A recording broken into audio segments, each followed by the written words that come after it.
un moment très convivial. Ce soir, en plus, lors de la cérémonie, je trouve qu'on avait à la fois beaucoup de gravité, avec les histoires personnelles d'un certain nombre de lauréats, et notamment M. Ebras. Je reçois assez régulièrement des classes de 3e que j'accompagne dans le village où je leur explique ce qui s'est passé.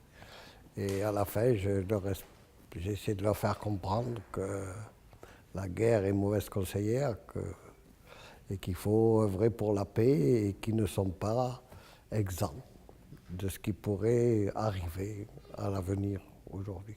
Je crois que c'est une distinction qui est bien méritée pour notre dernier témoin et puis également pour quelqu'un qui a œuvré pour le devoir de mémoire auprès des jeunes en France et en Europe.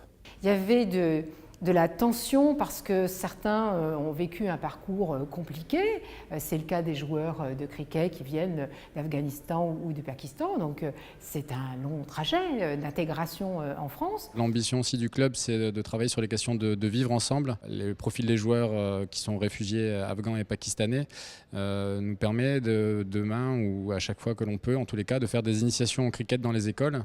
Et puis ce sont autant d'opportunités pour échanger avec les jeunes, comprendre ce qui se passe à l'autre bout du monde, pourquoi ces jeunes sont arrivés ici. Il y avait du dynamisme avec la DREI, qui elle a bien compris qu'il fallait expliquer l'Europe différemment que de façon académique. On a un projet par exemple en cours sur à la découverte de l'Europe au fil de l'eau en région Occitanie, où on a une barque, une péniche aux couleurs de l'Europe et qui s'arrête tout au long du canal du Midi et sur les rives de la Méditerranée et qui fait des escales pour parler d'Europe aux citoyens, échanger sur les réalisations concrètes et parler de l'avenir.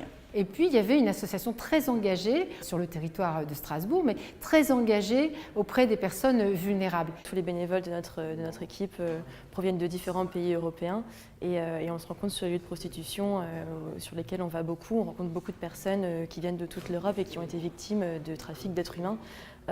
Beaucoup de personnes qui font des mouvements transfrontaliers, donc la prostitution et le trafic d'êtres humains est nécessairement, évidemment une question européenne et donc cette reconnaissance par le Parlement européen fait beaucoup de bien et montre que le Parlement européen est sensible à cette question. C'est une belle récompense pour l'ensemble de notre délégation, l'ensemble des équipes de bénévoles en particulier qui depuis plus de 40 ans à Strasbourg mais aussi à travers la France rencontrent les personnes prostituées et travaillent avec elles pour des alternatives à la prostitution et au trafic d'êtres humains. Je suis tombé en admiration face à la masse de travail, à la qualité du travail qu'ils font. Et en même temps, je voulais aussi montrer que l'Europe des territoires, les territoires européens, l'Europe c'est aussi ça, une Europe qui accueille, une Europe qui réconforte, une Europe qui apporte des solutions.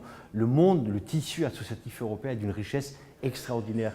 C'est un moment à la fois gai, c'est dense, et en même temps qui célèbre des personnalités assez extraordinaires. Et je trouve que c'est aussi ça notre travail, de mise en valeur de citoyens qui sont des citoyens extraordinaires.